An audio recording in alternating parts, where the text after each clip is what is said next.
Hello and good afternoon. Here at the Interesting Media Studios, Medical Mary Jane, in association with Dr. Molly Fry, presents The Dr. Molly Fry Show. Hey, that was formal. Well, we had to say it correctly so everybody knows what we're about. That is awesome. I liked it. Hello, ladies and gentlemen. I am Jamie Jones, and I am happy enough to be a co-pilot in this journey for the good doctor, Dr. Molly Fry. If you don't know her story, it's very extensive, and she is a pioneer, if you will, among a bunch of other beautiful adjectives about this industry. She is for the people, has fought for the people for a long time, even when the people didn't fight for her, and even when it wasn't necessarily as cool like it is today. She was out in frontlining for our rights to use cannabis, or cannabis in a medical way. She saw the benefits early and paid a big price for that. Had to actually go to prison and, sit down for years for this plant that, what she did for other people. She was a doctor. Her husband was a lawyer. They had the means and opportunity to use it on their own and just benefit from it personally. They choose to go out and spread the word for you to be able to use that as well. The people out there to use that as well, and had to go away for that. So I definitely see her on the level of a Muhammad Ali, or a real true freedom fighter, one of those people who went out and paid the ultimate price in a living fashion to you use your rights. So we're going to get to hear about all that. The cool part is you wouldn't know none of this by talking to her. She's so just happy and peaceful and good-spirited and funny and all these things. So we're going to get to learn about all that. So while I'm sitting here rambling on and on and on and on and on, let's meet the good doctor and begin this journey. Molly Fry, hello. Well, hello. How are you doing? I'm doing well. How are you? I'm really grateful that you had me here, and I'm grateful I have this opportunity to start talking to people about my favorite subject, and that is cannabis, and how cannabis can make your life better, how it can reduce your pharmaceutical consumption, and how it can make you a better parent, a more loving and kind human being, and overall help all of us in our health. Is it weird, like, hearing yourself talked about like that? Like when someone's sitting right next to you? Like, you know what I mean? Like, I'm just sitting here talking about you in the intro. Oh, yeah, that was really weird. And what was even weirder was I can see on the monitor, but I'm not really, my eyes aren't that good. So I could see that it was me on the monitor, but I couldn't see what I looked like. So then I'm like, oh, I wonder if that's okay or if it's not. Oh, dear. Then, of course, your face starts twitching, and then something starts itching. Anyway, I did the best I could. What can I say? No, you're beautiful. Stop it. It's awesome. But yeah, man, I thought this could be a cool journey, especially after talking to you for a while. I thought you're a person that needs like a voice kind of regularly going out. Well, I really appreciate the opportunity because I know, talking to people in the grocery store and in the bank, that people really have been brainwashed and that it's been a fraud, and marijuana is a good drug.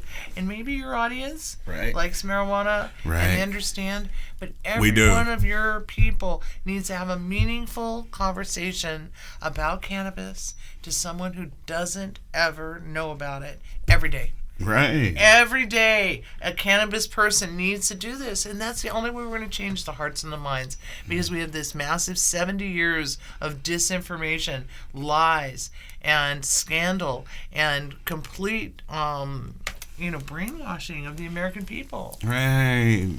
So what do you think about what you're seeing right now? It's like this new era of ending, well, what's seemingly the end of this kind of prohibition. I hope so. Yeah, it's like, I hope so. in one aspect, it's really cool to watch, and you see all these states standing up. But then there's the new president. And exactly, and you wonder what we're about to see to combat some of this stuff. Like, and you've seen all kinds of stuff to combat you. Well, okay. The thing is that I think there's a lot of mystique about prison, and everybody wants to know all about it, but it depends on what prison you've been put in, and I'm like no security risk, and very no violence, and so in my experience was that camp, that's what they call us, is we're camp facility prisoners, so we're campers, and they have the maximum security and the medium security prison there, and then the campers live over here, and around this prison is razor wire and 15-foot fences and all that crap, but we're on the outside, and we do all the landscaping, and they bring all the equipment and stuff for the major prison to shipping and receiving, right. And the whole thing is run by the campers on the outside of the prison. So we could have walked off anytime. Anytime. How long were you at this camp? I was at the camp for 4 years and 4 months. Oh, wait. Gosh. Yeah. Long time. Long time. First day. Okay. Well, I made the mistake of surrendering to the Sacramento County Jail, which I understand the Sacramento County Jail is one of the worst jails in all of California. And I did that for political reasons because, honestly, I totally did not fully comprehend what was going on. And I knew if I submitted at the federal courthouse that the news crews would be there. Right. And I knew that my supporters would be there. And there was over 100 supporters. And it was the day that our government killed Saddam Hussein. No, not Saddam Hussein. Osama bin Laden. And I lost my press. I was so bummed. That is tough. But anyway. That is tough. But Steve was there. Weren't you there, Steve? I was there. It was very sad and still a lot of people came. And yeah, there were lots of people there, but we lost our press. Right. It is on YouTube if you're really that into it. But anyway, so the point was, both my husband and I submitted there, and the first day in jail was just horrendous. But that was jail, and you're locked in, and they shut the door, and then it goes boom boom, and you're there, and there's no window, and there's a slit where you have plexiglass, and you can kind of see between buildings, and there might be sky out there if you scoot you down, and the air conditioning at one part of its bunk beds is so cold that you're lying there shivering, and if you're in the bottom bunk, you're okay, but then everybody fights for the bottom bunk because the top bunk is freezing. It's just it was crazy. But that was okay because it was what I was doing right then, right there, and I just survived it. And I think that's the thing, what you learn about life is it's not what happens to you, it's how you choose to react. Right. And how many good people did you meet while you were in there? Lots of good people, right? You realize, like, I do a thing, and I don't want to relate the two, but through our podcast and just do personal kind of stuff, I started doing charity, like, every other month. I get people to donate money, and we'll go feed the homeless, or we'll clothe them, or put kids. Makes you feel good, get doesn't backpacks for kids, yes. Right, it really makes you feel good. But you go out and give them to the people. I've always given away money, but I kind of felt like you that's want on the sidelines. You want to feel I want that to intimacy. actually participate. So I got people together, and we actually raised enough money we made 800 full lunches for people. Wow. Like, 5 times last year. That is so cool. So we get 50 people here that all make 800 lunches with sandwich, banana, bottled water, chips, and a cookie. Wow. All in a bag. And we That's just go great. hand them out to anybody that's hungry. But only my point was, you realize out there that everybody's not just crazy and deranged, almost like what do you think of homeless to be like, Well, if you think of the cliche. Circumstances have caused them. Exactly. Yeah. You find out, like, same as I figured you at jail, and a lot of these people are just too bad decisions into this place. Like, didn't have no family, lost a job, and had to move out, and now he's here. But he's Right. not you know what I mean?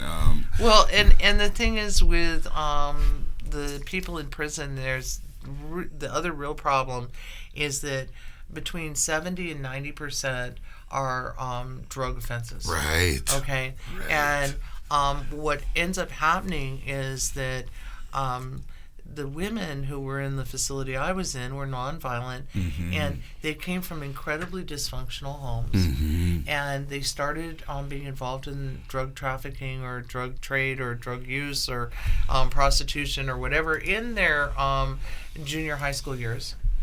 And they've been living a life outside our society on the streets without formal education or jobs Right. their entire life until they end up in prison. Yeah. And to work with those people, the problem is that because of the drug use, they didn't have normal maturity, because they never had normal responsibility. They didn't have normal jobs.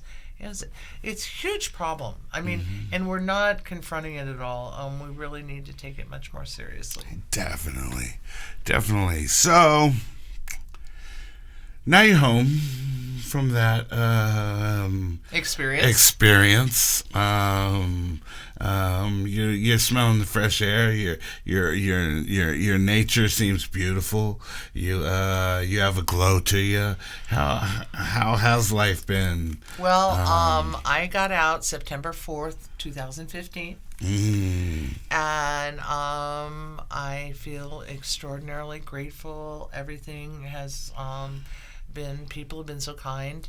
I've made really good friends. Right. And I was welcomed by the industry, which I sacrificed so much for, and that was a relief. Right. And I live in the moment. We talked about that before, where you just do whatever is right in front of you as well as you possibly can. And every time something comes up, you just try to participate as fully and as totally giving of yourself. Right. Now you have an alarm set on your phone at 3:00. I do. You have to tell us what that's about. Well, okay. When I got out of prison, it's a bigger story than you think. But when I got out of prison, they gave me a halfway house, which meant I was locked in a cage. Essentially, it was worse than prison. I actually had razor water, and they controlled everything that came in. They searched us. I mean, it was far worse than my prison experience.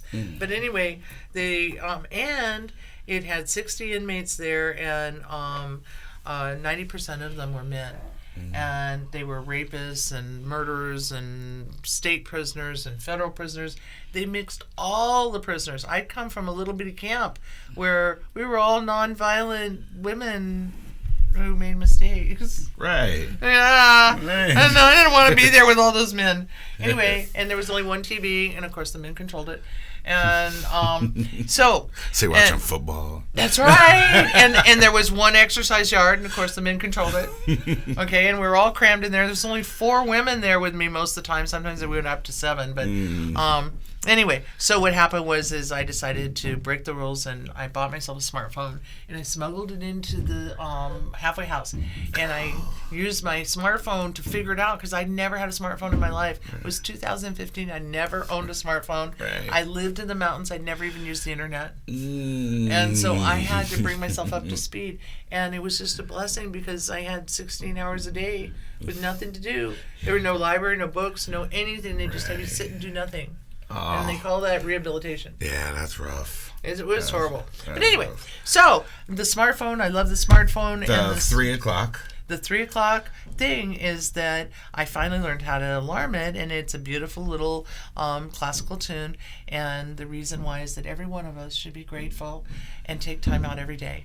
And 3:00 is an hour of mercy when, we all should turn to each other and thank each other Right. for being human beings. And express it. And express love and kindness, and be grateful that you have family, that you have friends, that you have a job. Right. And so that's why 7 days a week I have my phone do that. And sometimes I'm in the bank and I just grab whoever's around me. Sometimes in a grocery line. Right. And I just, I change people's mood. Yeah. Because they have to just stop and interact. And so my hope is that everybody would start alarming their phone for personal interaction at Right. 3:00 or anytime. No, I like it. As soon as I heard about it, I liked it. Only because I believe in a lot of the law of attraction. Like, I think that's a real thing. It's hard for you to tell me a sad story and me to be happy.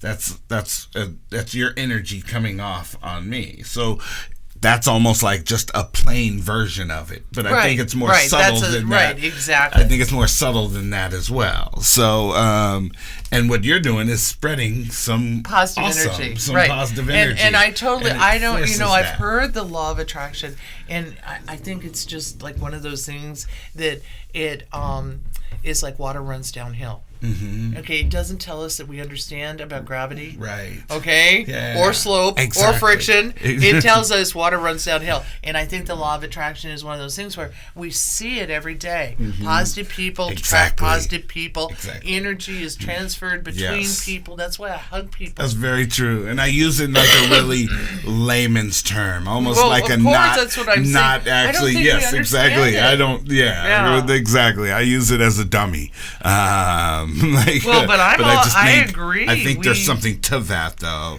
And you doing that, I think, spread some of that. So that person may walk out and smile at the person next to him, like it's really Absolutely. what we think is a cliched commercial or something. But no, I think that's actual truth. It is true. And- Energy is transferred between people. And Norman Cousins did the original experiment where he was diagnosed with a fatal disease. And he locked himself in a little room like probably this size with videos, and he liked slapstick.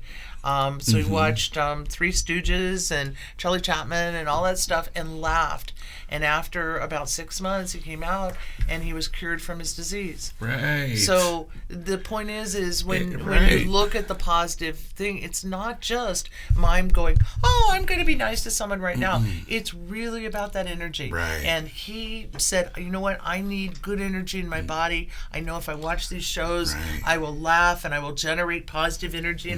And sitting alone or with my family, I can't do it. So I've got to stimulate myself. Right. And that's what I feel we should all be doing when we interact with anyone, is we should say, okay, what am I receiving for them, and how can I interact with this in a positive way to leave it better than it was, however the situation is, or at least the same. Exactly. Can't always leave it better, but be deliberate. don't wanna It's leave it deliberate worse. interacting. It's deliberate Yes. parenting. It's Exactly. deliberate participation. And this right here can easily make me not Deliberate. do that. That's Can't right. where some of the it's almost like known that some of this is left. And I mean, some of the actual interaction is leaving society. Like with people walking in, you have the world at your fingertips, but you lose humans. the person next to you. Right, you need the humans. And I'm into forced interactions. The only reason I love places like New York City, where it seems crowded and all that, but you have like a CEO and a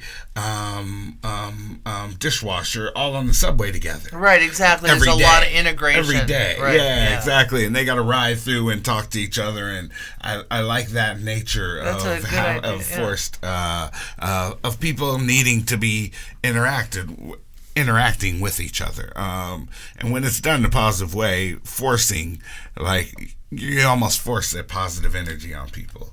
Yeah. Hey, it's 3:00. This is what I do at 3. That's And right. they're Hey, like, you oh, want to participate? Yeah, exactly. even if they don't want to, they fake it. Well, they have and to then fake it. and then, but some of that seeps in. But Like, you know what? fake it till you make that it. is right, and that's really important to realize is that discipline is honored.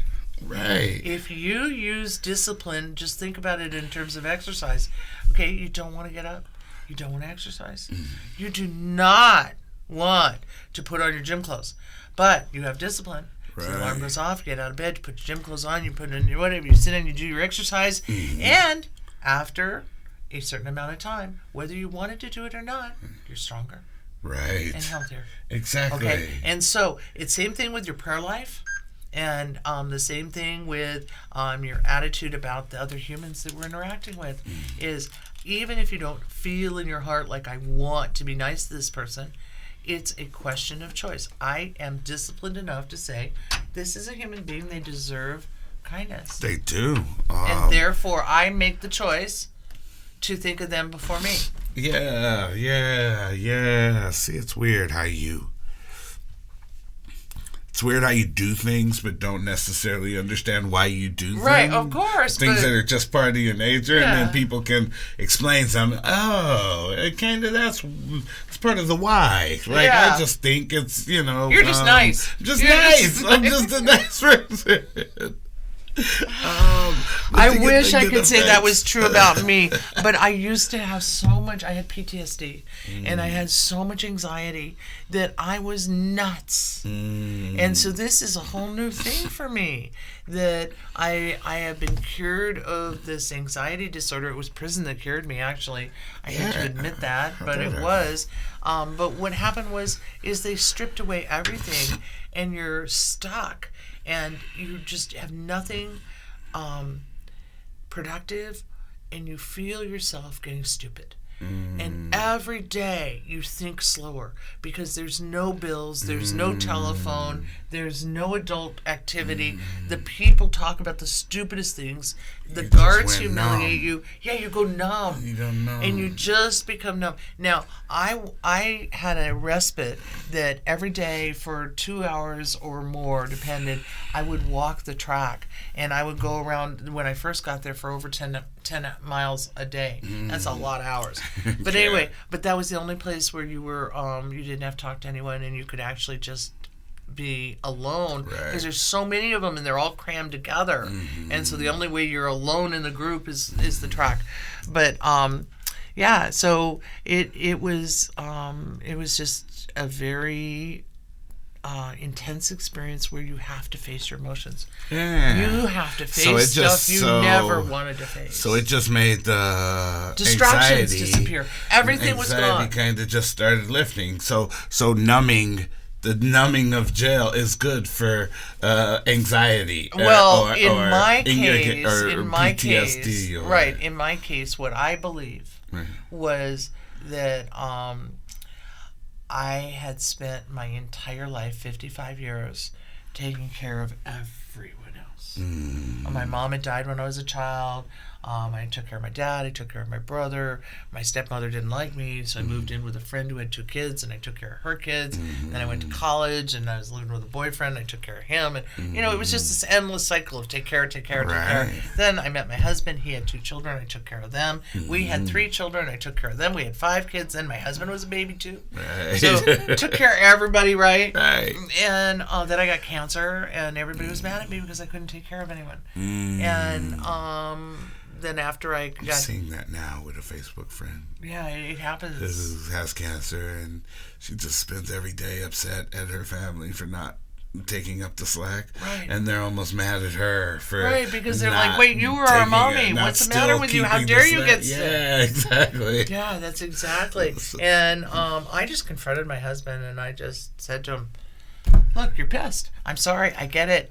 I'm mad too. I'm the one who's got cancer. Right. But yeah, and exactly. he matured yeah, real yeah, quick yeah, because he got it. It was like, man, that's a bummer. But yeah, so when you go to prison, what happens is you have to face things that, like, there's so much distraction here. You're doing this, that there could be a phone call, you could have TV, you could have radio, you could have a car, you could go to dinner, you could talk to someone, you could whatever. In prison, there's nothing.